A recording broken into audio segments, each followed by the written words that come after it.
Assalamualaikum warahmatullahi wabarakatuh. Selamat pagi pemirsa, apa kabar Anda hari ini? Beragam informasi penting dan menarik akan kami sajikan untuk Anda. Bersama saya Nofri Afandi, inilah Kabar Sumatera.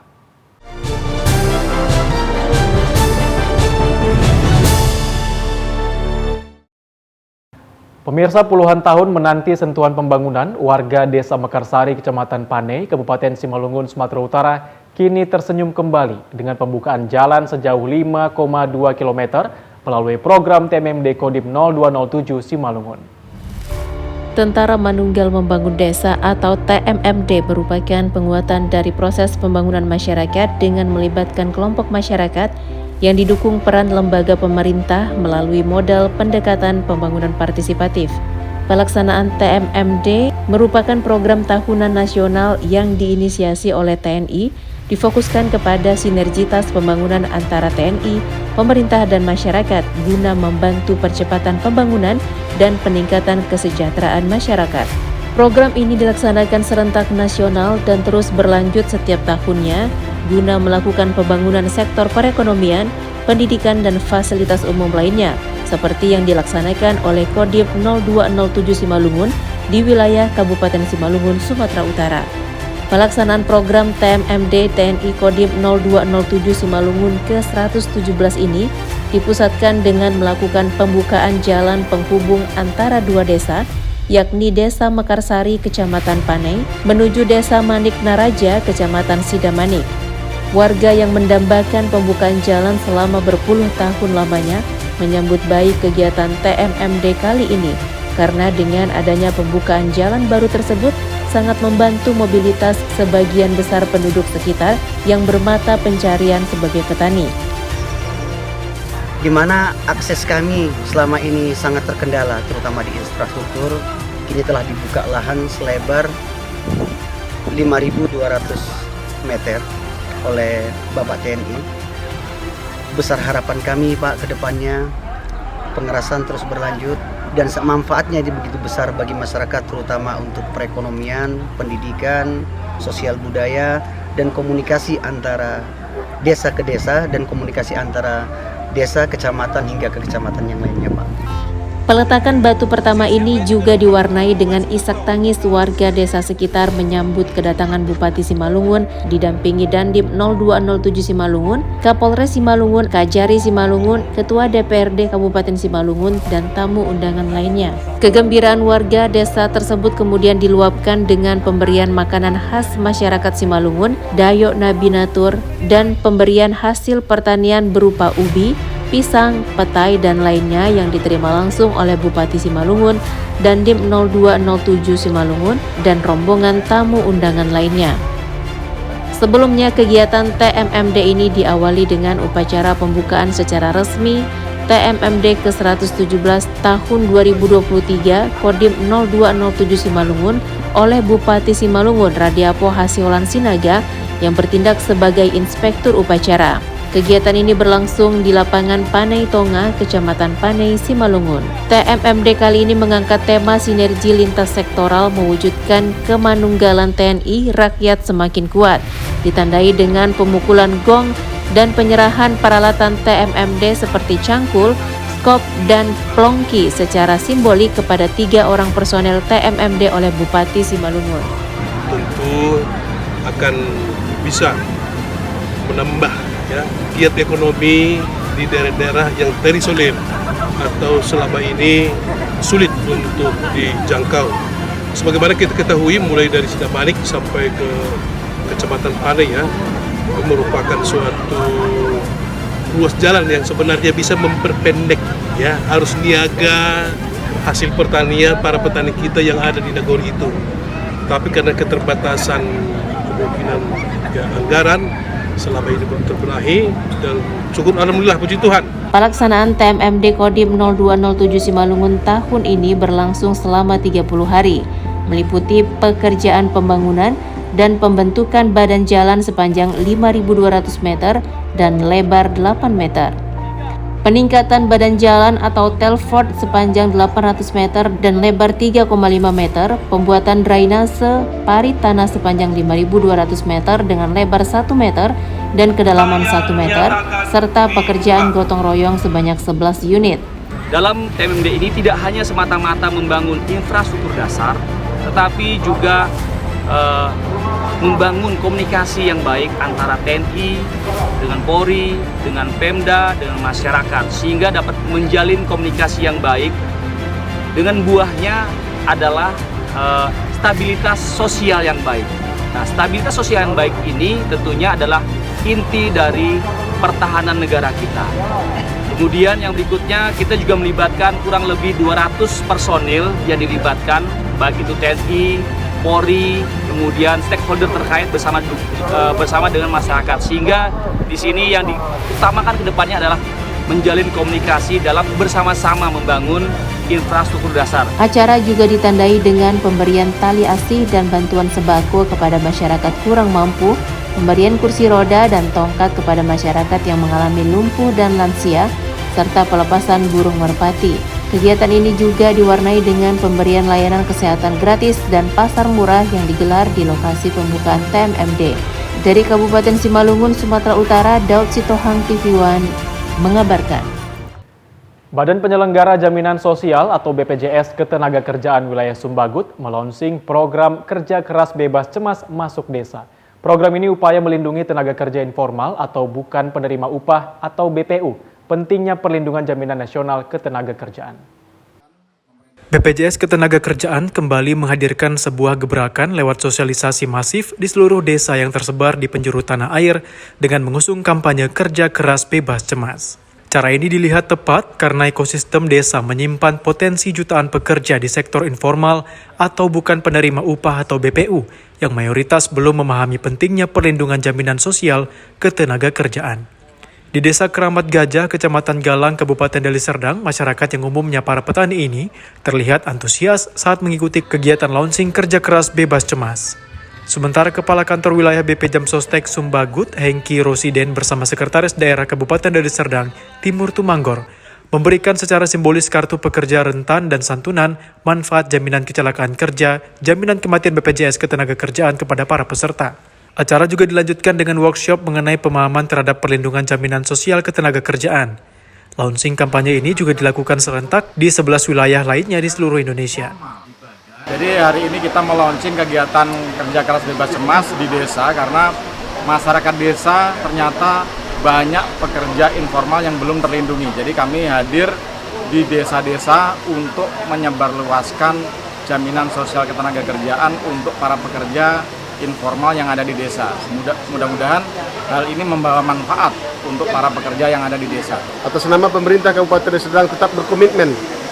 Buktinya dalam rangka untuk tenaga informal ini telah menganggarkan dari APBD untuk tahun 2023 lebih 2 miliar untuk 12.805 untuk peserta tenaga informal. Dengan iuran mulai dari Rp36.800 per bulan, para pekerja BPU akan mendapatkan perlindungan 3 program, terdiri dari jaminan kecelakaan kerja atau JKK, jaminan kematian atau JKM, dan jaminan hari tua atau JHT. Tak hanya manfaat yang lengkap, BPJS Ketenagakerjaan juga memberikan beragam pilihan kanal pendaftaran dan pembayaran iuran yang mudah dijangkau para pekerja di desa. Di antaranya melalui aplikasi Jamsostek Mobile atau JMO, kantor cabang, agen perisai dan perbankan, kantor pos, pegadaian, dan lain sebagainya.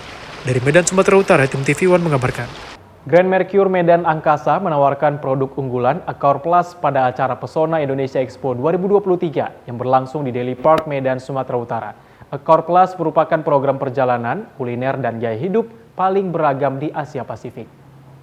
Berlangsung sejak 5 hingga 9 Juli 2023 di Deli Park, Medan. Pada acara Pesona Indonesia Expo 2023, stan Grand Mercure Medan Angkasa Hotel hadir memberikan pelayanan terbaik dengan menawarkan program Accor Plus bagi para tamu yang ingin menginap.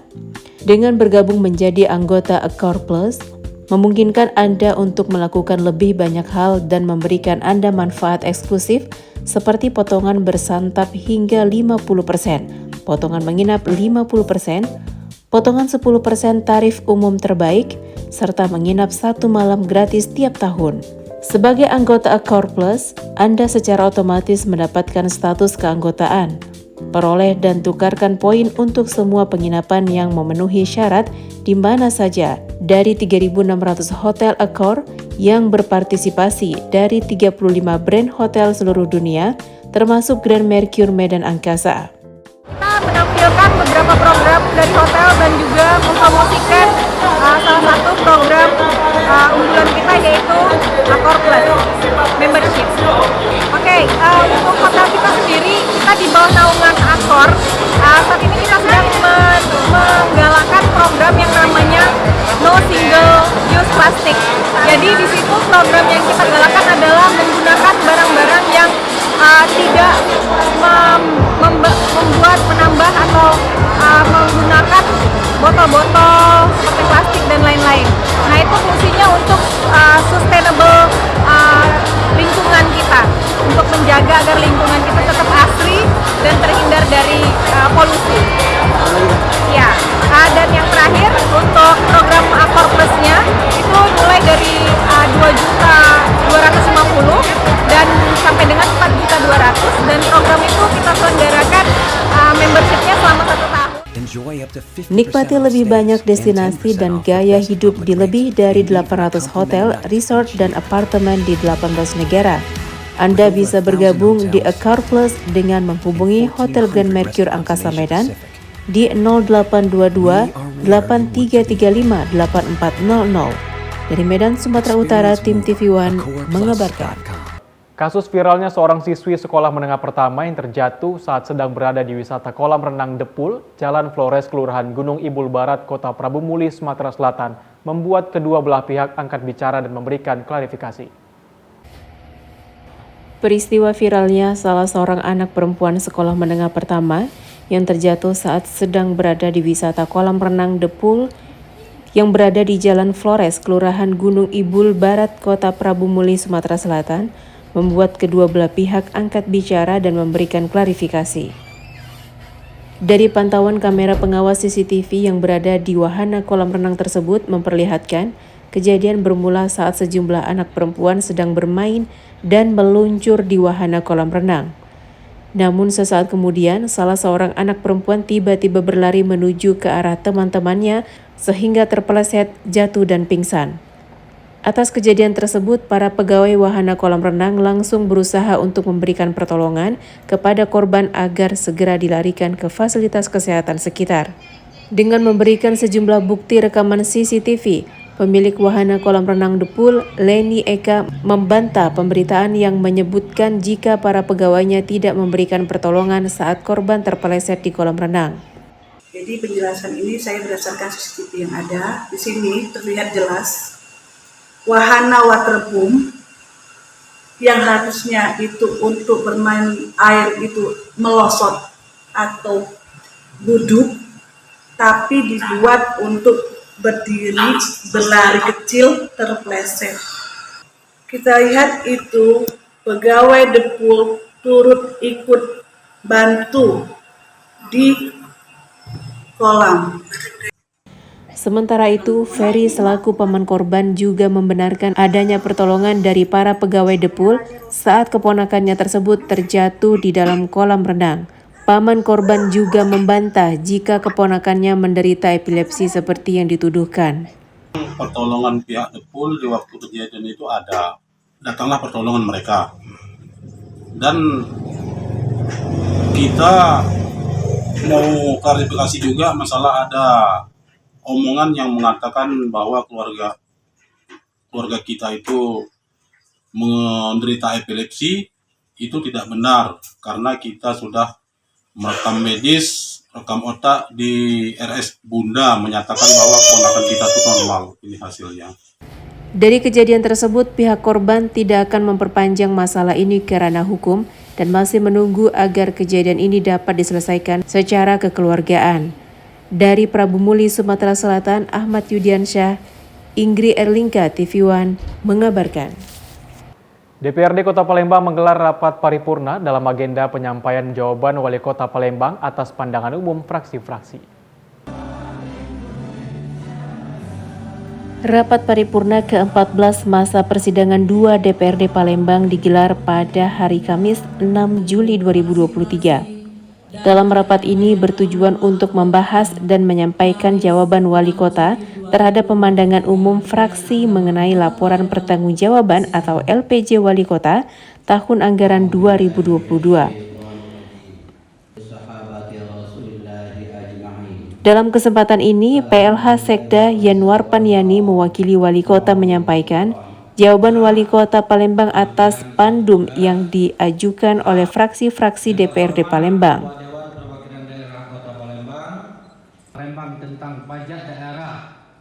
Adapun isi jawaban Wali Kota Palembang diawali dengan ucapan terima kasih kepada semua fraksi atas saran dan masukan mengenai LPJ Wali Kota tahun anggaran 2022 dan Ranperda DPRD. Rapat paripurna yang dipimpin oleh Wakil Ketua DPRD Palembang Dauli ST dihadiri oleh Ketua DPRD Palembang Zainal Abidin serta Wakil Ketua Adzanu Getar Nusantara dan Raden Muhammad Yusuf Indra Kesuma. Rancangan peraturan daerah tentang pajak. Sebelum memasuki acara tersebut, dalam rapat paripurna ini juga disampaikan nama-nama anggota DPRD Palembang yang duduk di Panitia Khusus 2 yang akan membahas raperda pajak daerah dan retribusi daerah. Dengan rapat ini diharapkan kolaborasi solid antara fraksi-fraksi DPRD Palembang dan pemerintah Kota Palembang sehingga memberikan kemajuan pembangunan untuk Kota Palembang. Dari Palembang, Sumatera Selatan, Febrian Syah TV One mengabarkan. Jangan kemana-mana pemirsa, tetap di Kabar Sumatera.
Pemirsa, sebagai wilayah bekas kerajaan, Pulau Penyengat meninggalkan berbagai objek cagar budaya yang hingga kini masih terjaga dan menjadi daya tarik wisata di Kepulauan Riau. Sedikitnya terdapat 45 objek cagar budaya yang menjadi magnet wisata sejarah dan wisata religi di Pulau Penyengat. Berbagai situs peninggalan kerajaan yang telah ditetapkan sebagai objek cagar budaya tersebar di pulau seluas 2 km persegi dan menyimpan berbagai kisah dan sejarah. Di antaranya adalah Balai Adat Indra Sakti yang merupakan bangunan rumah panggung dengan ornamen Melayu yang sangat kental. Keunikan objek cagar budaya di Pulau Penyengat terdapat sejumlah perigi atau sumur tua zaman kerajaan, salah satunya berada di bawah Balai Adat. Objek cagar budaya yaitu situs Istana Kantor juga masih berdiri kokoh hingga saat ini. Istana Kantor adalah bangunan bersejarah yang dulunya digunakan sebagai gedung administrasi kerajaan. Selain itu juga terdapat benteng pertahanan kerajaan yaitu Benteng Bukit Kursi. Tidak jauh dari benteng pertahanan tersebut, terdapat sebuah bangunan yang disebut Gedung Misyu atau tempat penyimpanan bahan peledak meriam. Lebih kurang 45 objek cagar budaya yang ada di Pulau Penyengat. Saat ini sedang terus dipikirkan untuk dilakukan pengembangannya. Bagaimana keseluruhan Pulau Penyengat tadi yang tidak hanya sekedar Masjid Sultan Riau Penyengat atau ziarah makam yang dikenal sampai saat ini, seluruh objek cagar budaya tadi kita akan pikirkan dan terus kembangkan bagaimana juga dia menjadi magnet yang kuat bagi pengembangan pariwisata di Provinsi Kepulauan Riau. Pemerintah Provinsi Kepri dan Dinas Pariwisata Kepri berharap penataan kawasan Pulau Penyengat dan revitalisasi Masjid Sultan Riau yang hingga kini masih berlangsung mampu meningkatkan kunjungan wisatawan di Kepri dan Pulau Penyengat khususnya. Dari Tanjung Pinang, Kepulauan Riau, Kurnia Syaifullah, Khairullah TV One mengabarkan. Wisata pantai tentu sudah tak asing lagi di wilayah kepulauan seperti Kepulauan Riau. Namun provinsi dengan ribuan pulau tersebut juga memiliki destinasi wisata lain yang menjadi daya tarik, yaitu wisata air terjun dan pemandian air panas. Ekowisata ini terletak di Kabupaten Lingga, Kepulauan Riau. Hutan dan alam yang masih terawat dengan baik menjadikan tempat wisata air terjun Resum di Pulau Daik, Kabupaten Lingga ini menjadi salah satu daya tarik wisata bertemakan ekowisata di Kepulauan Riau. Menikmati alam yang sejuk dengan pemandangan air terjun bertingkat menjadi tujuan wisatawan datang ke air terjun Resun. Air yang jernih dan segar dari pegunungan ini juga memanjakan wisatawan saat mandi dan berenang di kolam air terjun tersebut. Bahkan tidak jarang wisatawan mengabadikan momen melalui foto dan video. Selain wisata air terjun, Kabupaten Lingga juga memiliki wisata pemandian air panas yang terletak di Pulau Dabo Singkep. Wisata alam pemandian air panas ini memiliki beberapa tingkatan suhu, namun tidak perlu khawatir karena pihak pengelola juga menyiapkan kolam dengan suhu air panas standar tubuh manusia. Selain pemandian air panas untuk merelaksasi tubuh, di tempat wisata ini juga terdapat sejumlah homestay serta pondok santai dan kuliner. Kepulauan Riau sebagai daerah kepulauan yang dikelilingi oleh pantai, maka wisata air terjun Resun maupun pemandian air panas yang berada di Dabo menjadi sesuatu yang unik dan menarik yang perlu terus kita kembangkan. Seperti air terjun Resun, kita lihat bagaimana air terjun Resun itu memiliki daya saing dengan wisata air terjun lainnya yang berada di Indonesia. Begitu juga dengan pemandian air panas yang berada di Dabo. Nah, inilah yang akan terus dikembangkan oleh pemerintah Provinsi Kepulauan Riau. Pemerintah Provinsi Kepri juga telah menetapkan wisata air terjun Resun dan pemandian air panas di Kabupaten Lingga sebagai daya tarik wisata melalui surat keputusan Gubernur Kepri. Dari Lingga, Kepulauan Riau, Kurnia Syaifullah TV One mengabarkan. Pemerintah Kabupaten Asahan menerima kepulangan jemaah haji asal Asahan yang sebelumnya dilepas keberangkatannya oleh Bupati Kabupaten Asahan, Sumatera Utara, Surya, beserta unsur Forkopimda di Komplek Masjid Agung Haji Ahmad Bakri, Kota Kisaran. Kini seluruh jemaah haji telah kembali dengan selamat. Bertempat di Kompleks Masjid Agung Haji Ahmad Bakri, Kisaran, Asahan, Sumatera Utara, Bupati Asahan, Surya, dan unsur Forkopimda melepas 288 calon jemaah haji asal daerahnya. Bupati berharap kepada calon jemaah haji agar menjaga kondisi fisiknya selama di Mekah dan pulang dengan selamat ke tanah air. Bupati juga melepas bus rombongan haji menuju kota Medan sebelum diberangkatkan melalui kloter 3 bersama dengan daerah lain. Setelah sebulan lamanya berada di Mekah, Jumat 7 Juli lalu, 288 haji tiba di Kabupaten Asahan, Sumatera Utara dan disambut oleh Bupati Asahan yang dalam hal ini diwakili oleh Sekda Asahan, John Hardy. Pemerintah Kabupaten Asahan bersyukur karena keseluruhan haji berhasil pulang dengan selamat.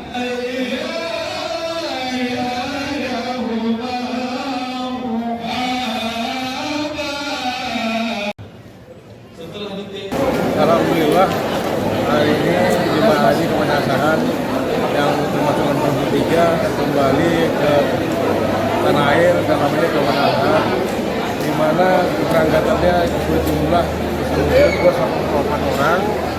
Namun sampai hari ini tidak ada kendala, kembali semua ke Asahan. Iya.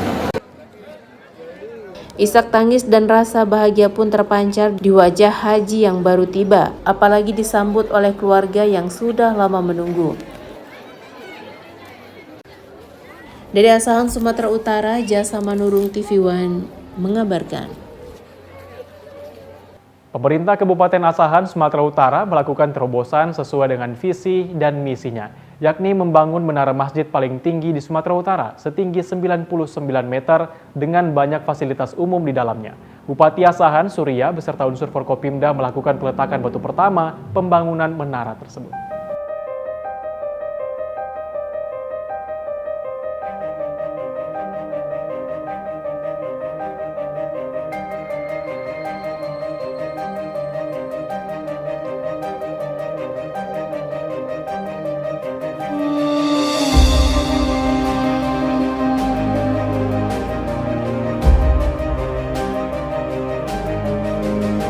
Itulah tadi rencana atau master plan video 3 dimensi dari pembangunan Menara Masjid Agung Haji Ahmad Bakri yang terletak di Jalan Lintas Sumatera, tepatnya di Kota Kisaran, Asahan, Sumatera Utara.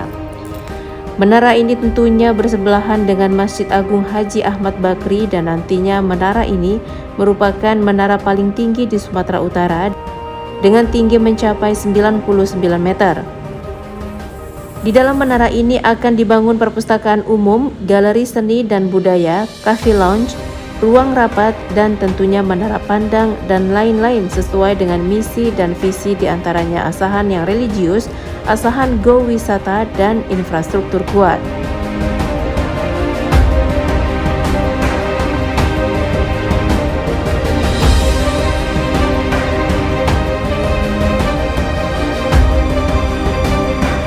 Bupati Asahan Haji Surya bersama Forkopimda melakukan peletakan batu pertama pembangunan menara dan menyampaikan dalam pembangunan menara ini sesuai dengan ketentuan yang berlaku. Penyelewengan nggak ada di sini, hal-hal yang harus sesuai perencanaan sesuai dengan BESTEK. Pemerintah Kabupaten Asahan berencana membangun Menara Masjid Agung Ahmad Bakri Kisaran, dan kondisi pada saat ini masih dalam pelaksanaan kegiatan.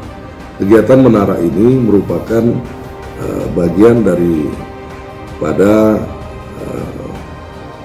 tertuang di dalam RPJMD dan misi Pak pemerintah Kabupaten Asahan yang religius dan Go Wisata yang merupakan salah satu poin di dalam visi dan misi pemerintah Kabupaten Asahan. Di dalam menara ini akan ada fasilitas yang akan dinikmati oleh masyarakat atau pengunjung, dan bukan hanya pengunjung dari masyarakat Asahan sendiri, tetapi juga bisa nanti pada akhirnya pengunjung dari luar Kabupaten Asahan yang singgah di Kabupaten Asahan.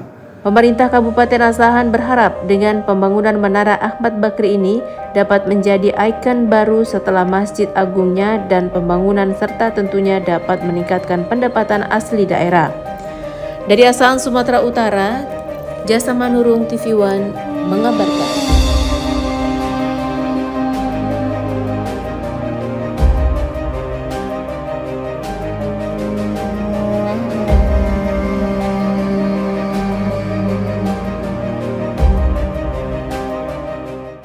Setelah sukses menggelar kejuaraan Lomba Burung Berkicau Bupati 4 Lawang Cup 2022, Madani Kicau kembali menggelar acara serupa, yaitu Lomba Burung Berkicau Bupati 4 Lawang Cup 2 tahun 2023.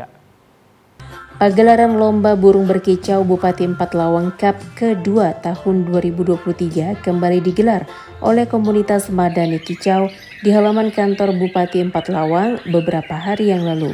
Setelah sukses menyedot ratusan pencinta kicau mania dari berbagai penjuru tanah air, kini ratusan peserta dari berbagai daerah mengikuti ajang Lomba Burung Berkicau dalam rangka memperingati HUT Kabupaten 4 Lawang yang ke-16. Jika pada pagelaran pertama panitia menyediakan hadiah utama sepeda motor, namun kali ini dan untuk yang pertama kalinya, Lomba Burung Berkicau di Sumatera Selatan menyediakan hadiah berupa 1 unit mobil baru bagi pemenang utamanya di kelas murai batu. Lomba yang kedua oleh Bupati 4 Lawang yang diwakili oleh Sekretaris Daerah Fauzana Hoiri berlangsung meriah dengan ratusan peserta dari berbagai daerah di Pulau Sumatera dan Pulau Jawa. Selain itu, Lomba Burung Berkicau Bupati 4 Lawang Cup 2 ini juga menghadirkan belasan juri tingkat nasional yang berasal dari berbagai provinsi di Indonesia. Hari ini masih dalam rangkaian Hari Ulang Tahun Kabupaten 4 Lawang ke-16 tahun 2023. meskipun sudah di ujung, tapi kita tetap melaksanakan lomba Kicau Mania Bupati Cup kedua Patlawang yang hari ini luar biasa. Kita menyediakan 1 unit mobil Al Aila untuk yang the best. Saya sudah pesan kepada panitia yang terbaik yang ada hari ini itulah yang akan dapat apresiasi dan penghargaan. Kita tidak silau dengan yang juara-juara di tempat lain. Setelah menyelesaikan seluruh rangkaian perlombaan, terpilih sebagai juara umum pada Lomba Burung Berkicau Bupati Patlawang Cup 2 ini, yaitu peserta dari Kota Lubuk Linggau, Sumatera Selatan. Dari Patlawang, Sumatera Selatan, Arwin Zatoni Saputra, TV One, mengabarkan. Tetap perbarui informasi Anda di Kabar Sumatera.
Pemirsa, Dandim 0416 Bungo Tebo secara resmi membuka program Tentara Manunggal Membangun Desa di wilayah Desa Talang Silungko, Kecamatan Batin 2 Pelayang, Kabupaten Bungo, Jambi. Dandim 0416 Bungo Tebo melaksanakan upacara pembukaan Tentara Manunggal Membangun Desa yang ke-117 tahun 2023 bertempat di lapangan Desa Talang Silungko, Kecamatan Batin 2 Pelayang. Pembukaan TMMD ini merupakan bentuk kepedulian dan sinergitas TNI dan masyarakat dengan pemerintah yang diaplikasikan oleh pemerintah daerah dengan satuan wilayah. Dengan terpilihnya wilayah dalam Desa Talang Silungko saat ini dikarenakan banyaknya jumlah penduduk yang mendapatkan bantuan langsung tunai dari pemerintah. Pada program TMMD yang dilakukan menyasar pada pembukaan jalan baru sepanjang 5 km dengan lebar 10 meter, pembuatan sumber air bersih, rehab rumah tidak layak huni, rehab sekolah dasar, dan pembuatan MCK. Selain pembangunan secara fisik, TMMD ini juga menyasar pada pembangunan non-fisik berupa Kamtipnas, penyuluhan Posbindu PTM, bahaya narkoba, pendidikan agama, stunting, pertanian dan peternakan, serta materi-materi lainnya. Kegiatan TMMD ke-117 ini kali ini bertempat di Desa Talang Silungko. Sasaran ini merupakan sasaran terpilih, di mana kita ketahui bersama bahwa masyarakat di Desa Talang Silungko ini masih ada 135 orang yang menerima BLT dari pemerintah daerah Kabupaten Bungo. Sangat mengharapkan peran serta masyarakat bersama-sama dengan TNI bersinergi dengan komponen bangsa lainnya untuk mewujudkan kesejahteraan masyarakat sekitar. Pada TMMD ke-117 tahun 2023 ini juga melaksanakan berbagai bakti sosial berupa bansos, pengobatan massal, serta peningkatan ketahanan nasional khususnya Desa Talang Silungko. Dari Kabupaten Bungo, Jambi, Darlianto, TV One mengabarkan. Pemerintah Musi Banyuasin, Sumatera Selatan melaunching program Bantu Uma. Program ini merupakan salah satu program membantu masyarakat dengan memberikan bantuan uang tunai demi mengentaskan kemiskinan. Program pengentasan angka kemiskinan pemerintah Musi Banyuasin, Sumatera Selatan melaunching program Bantu Umak, salah satu program untuk mengentaskan kemiskinan di wilayah Kabupaten Musi Banyuasin. Acara yang digelar di Off-Room Pemda Musi Banyuasin Rabu 13 Juli 2023, program Bantu Umak merupakan bantuan untuk warga miskin dengan memberikan uang tunai melalui Bank BRI Cabang Sekayu. Bantuan program Bantu Umak ini akan diberikan kepada 9.041 kepala keluarga atau 16.406 jiwa. Dengan menelan biaya sebesar 31 miliar lebih dan masing-masing mendapatkan bantuan sebesar Rp325.000 per jiwa.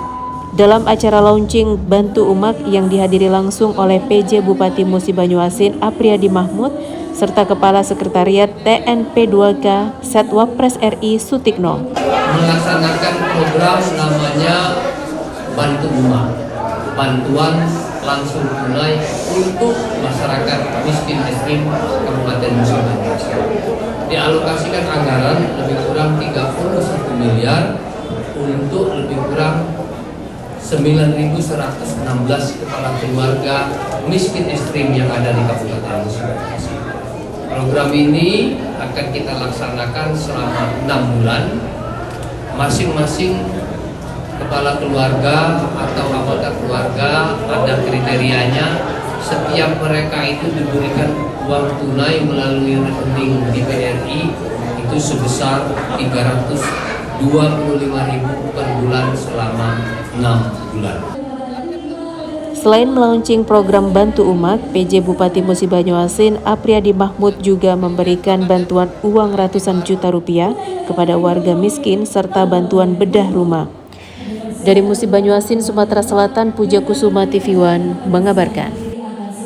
TNI Manunggal Membangun Desa atau TMMD ke-117 tahun 2023 kembali digelar Kodim 0212 TS. Kegiatan TMMD kali ini membangun dan membuka badan jalan sepanjang 8.200 meter dengan lebar 8 meter.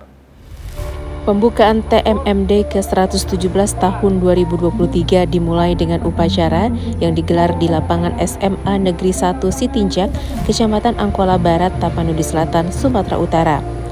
Bupati Tapanuli Selatan Doli Putra Perlindungan Pasaribu selaku pemimpin upacara secara resmi membuka pelaksanaan TMMD ke-117 tahun 2023 dengan memukul gong.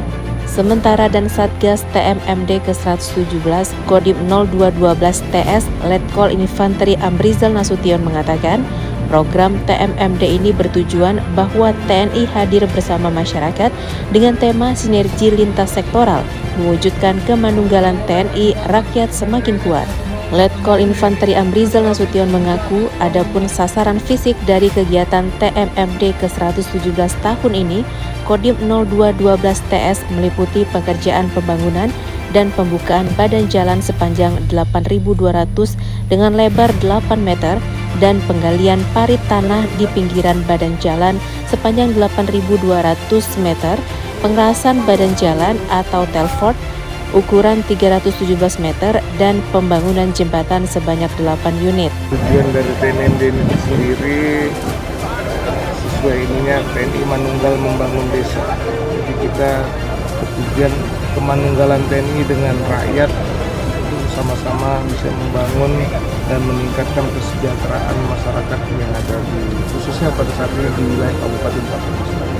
TMMD yang ke-117 ini kita membangun 8.200 meter itu membuka jalan, ada pembuatan parit dan ada beberapa kegiatan fisik lainnya dan kegiatan sasaran non fisik. Sementara itu, Bupati Tapsel Doli Pasaribu mengatakan bahwa TMMD ke-117 tahun 2023 di wilayah Kodim 0212 TS yang sedang dilaksanakan ini guna memperlancar transportasi darat dari Desa Sitaratoid menuju Kelurahan Sitinjak, Kabupaten Tapanuli Selatan yang melintasi sejumlah desa di Desa Siuhop, Kecamatan Angkola Barat. Kami melihat TMMD yang lalu dampaknya sangat besar kepada masyarakat, bahwa pembangunan jalan yang dibuka itu memudahkan masyarakat untuk mengakses pertanian dari daerah mereka ke pusat ibu kota kecamatan. Kemudian dari situ diharapkan juga pertambahan ekonomi bagi masyarakat juga semakin meningkat. Di samping yang tadi disebutkan, seperti apa kata Pak Dandim sebagai Satgas, ada pembangunan fisik. Kami yang lalu mengingat ada pembangunan gereja, pemugaran gereja, masjid, fasilitas kesehatan. Jadi ini sebenarnya sudah ditunggu masyarakat juga kegiatan seperti ini. Namun tentunya sesuai dengan arahan dari pemerintah atasan 2 tahun sekali ini diadakan. Kami berterima kasih dan apresiasi bahwa tahun ini kembali Tapanuli Selatan dipilih menjadi lokasi TMMD ini. Dari Tapanuli Selatan, Sumatera Utara, Dedi Herianto, TV One mengabarkan. Kejaksaan Negeri Oku kembali melakukan sosialisasi tentang peran dan fungsi kejaksaan dalam pencegahan tindak pidana korupsi. Kali ini Kejari Oku menggelar kegiatan itu menyasar Forum Kepala Sekolah Dasar se-Kabupaten Oku. Kegiatan ini sebelumnya sudah pernah dilakukan dengan jumlah peserta 50 kepala sekolah SD. Namun pada saat ini meningkat sebanyak 137 kepala sekolah SD se-Kabupaten Oku mengikuti acara tersebut. Kajari Oku Hoirun Parapat berharap dengan adanya kegiatan ini seluruh kepala sekolah yang menggunakan dana DAK dan BOS tidak terjadi penyimpangan dari SOP yang telah ada agar ke depan kondisi pendidikan di Oku semakin baik. Kita sudah selesai melakukan sosialisasi tentang peran dan fungsi kejaksaan, terutama dalam melakukan tindakan pencegahan tindak pidana korupsi. Ini kesempatan yang sangat berbahagia karena yang kedua kalinya Kejari Oku dengan forum kepala sekolah dan Diknas dan juga didukung penuh oleh pemerintah Kabupaten Oku melakukan sosialisasi kepada semua kepala sekolah. Hari ini alhamdulillah berjumlah 137. Sebelumnya juga kita sudah melakukan dengan jumlah 50. Berarti semua kepala sekolah tingkat SMP, SD sudah kita lakukan sosialisasi hukum untuk mencegah korupsi. Dengan adanya kegiatan ini, kami berharap bahwa kepala sekolah bisa memberikan seminimal mungkin dalam rangka mengurangi kesalahan dari pernah kami lakukan selama ini, sehingga kami mudah-mudahan ke depan bebas dari pengelolaan anggaran yang tidak benar. Itu yang kami harapkan ke depan. Pihaknya berharap dengan adanya kegiatan ini, kepala sekolah dapat menghentikan seminimal mungkin dalam mengurangi kesalahan sehingga terhindar dari pengelolaan yang menyimpang. Dari Kabupaten Oku, Sumatera Selatan, Herman Sawiran, Bagus Mihargo, TV One mengabarkan. Sekolah Tinggi Teologi Sumatera Medan melaksanakan wisuda sarjana Angkatan 15 Teologi dan Angkatan 9 Pendidikan Agama Kristen. Inilah prosesi pelaksanaan wisuda sarjana Angkatan ke-15 Teologi dan Angkatan ke-9 Pendidikan Agama Kristen di Hotel Danau Toba.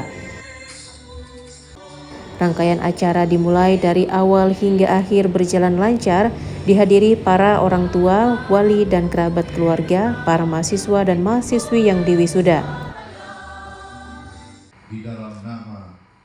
Ketua STT Sumatera Medan, Pendeta Lukas Timoteus STH MA menyebutkan bahwa dalam pelaksanaan wisuda ini mengusung tema Jangan Melupakan Tuhan Allahmu sesuai ayat Ulangan 8 ayat 11. Ia menyampaikan bahwa kuasa Tuhan senantiasa bekerja dalam kehidupan terlebih kepada mahasiswa-mahasiswi yang diwisuda. Sebagai Ketua STT Sumatera, tetapi tema kami hari ini, kita dibawa untuk tidak melupakan Tuhan dalam situasi apapun, keadaan apapun. Jangan sekali-kali melupakan Tuhan. Puji Tuhan, tahun ini ada 10 yang dari teologi dan 1 dari PAK.